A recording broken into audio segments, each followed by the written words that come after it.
आणखी एक मोठी बातमी आहे। मोदींनी फडणवीसांना केंद्रामध्ये जबाबदारी घेण्यास सुचवल्याचं सामनातनं म्हणण्यात आलंय। दिल्लीमध्ये गरज आहे, मोदींनी फडणवीसांना सांगितलं असा दावा सामनाच्या रोखठोकमधनं करण्यात आलाय।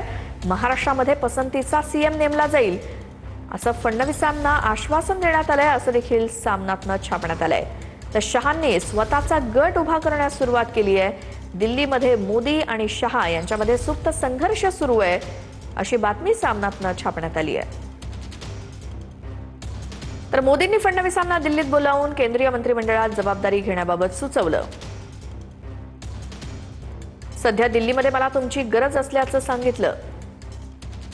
सामनाच्या रोखठोकमधनं दावा करण्यात आलाय। महाराष्ट्रामध्ये त्यांच्या पसंतीचा मुख्यमंत्री नेमला जाईल असं आश्वासन देण्यात आलं। भाजपमधील संभाव्य बंडाळीमध्ये देवेंद्र यांनी आपल्या बाजूने उभं राहावं अशी रचना मोदी करतायत। मोदींचा वारस आपणच असू अशी भूमिका शहांनी तयार केली आहे। मोदी यांना ही भूमिका मान्य नाही। सामनातनं करण्यात आलेला दावा, अमित शहा यांनी स्वतःचा गट आणि स्वतःचे खासदार उभे करण्यास सुरुवात केली। सुवेंदू अधिकारी, शिंदे, हेमंत बिस्वा शर्मा, नितीन नबीन हे शहा गटाचे आहेत। तर आदित्यनाथ आणि फडणवीसांना अडचणीत आणण्यासाठी शहा आणि त्यांच्या वतीनं स्वतंत्र यंत्रणा राबवत आहेत। गडकरी, फडणवीस हे अडथळे वाटत असल्यामुळे शहांची यंत्रणा विरोधात सूत्र हलवू लागली आहे। पवारांच्या राष्ट्रवादीचे खासदार शिंदे गटात घेण्याची शहांची योजना आहे आणि ही मोहीम सध्या मोदींनी थांबवली आहे, असे अनेक दावे सामनाच्या रोखठोकमधनं करण्यात आलेत। बहुमताचा फुगवलेला आकडा शहांनी विकत घेतलाय, ही मोदींसाठी चिंतेची बाब आहे। मोदी सर्व घडामोडीत आणि कारस्थानात अमित शहांवरती अवलंबून राहिले, त्याची प्रचिती मोदी यांना येते। सीएम पदासाठी शिंदेंनी जे केलं ते पीएम पदासाठी शहा मोदींबाबत करण्याची दाट शक्यता आहे। मोदी शहांमध्ये सुप्त संघर्ष, महाराष्ट्रात त्या दोघांचे स्वतंत्र गट एकमेकांविरोधात उभे ठाकलेत। सत्तासूत्रांनी त्यांना एकत्र बांधून ठेवलंय, त्यांच्यातील लिव्ह इन रिलेशनशिप मतलबापुरती आहे। या सगळ्या संदर्भात माहिती घेऊयात आमचे प्रतिनिधी दिनेश दुखंडे यांच्याकडनं। दिनेशजी, सामनातनं जे काही आज दावे करण्यात आलेले आहेत अतिशय मोठे, त्याबद्दल काय सांगाल?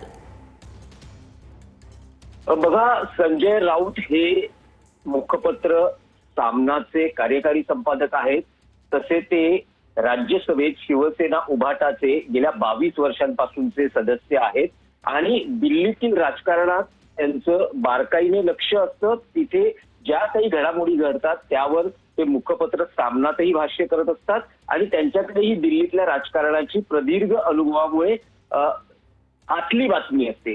त्याच आतल्या बातम्या आज त्यांनी मुखपत्र सामनातील त्यांच्या रोखठोक या सदरात दिलेल्या आहेत।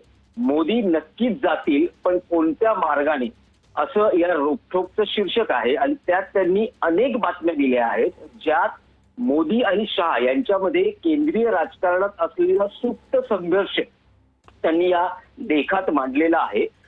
गेल्या काही दिवसांपासून चर्चा आहे की राज्याचे मुख्यमंत्री देवेंद्र फडणवीस यांना केंद्रात मंत्रिपदी घेतलं जाणार, नरेंद्र मोदी त्यांना केंद्रात घेणार आहेत, अशी चर्चा असताना संजय राऊत त्यांच्या लेखात असं म्हणता आहेत, जी बातमी आतली बातमी अशी देत आहेत की नरेंद्र मोदी यांनी देवेंद्र फडणवीस यांना दिल्लीत बोलावून केंद्रीय मंत्रिमंडळात जबाबदारी घेण्याबाबत सुचवलं आहे। सध्या दिल्लीत मला तुमची गरज असल्याचे सांगितले। महाराष्ट्रात त्यांच्या पसंतीचा मुख्यमंत्री नेमला जाईल असंही आश्वासन मोदींनी फडणवीसांना दिल्याचं राऊत म्हणत आहे। भाजपतील संभाव्य बंडाळीत देवेंद्र फडणवीस यांनी आपल्या बाजूने उभे राहावे अशा पद्धतीची रचना मोदी आखत असल्याची माहिती किंवा त्यांची जी बातमी आहे, संजय राऊतांची आतली बातमी, ती त्यांनी या संपादकीय लिखाणात दिलेली आहे। तसंच अनेक काही दावे या संपादकीय लिखाणात राऊत यांनी भाजप अंतर्गत जो सुप्त संघर्ष यावर केलेला आहे।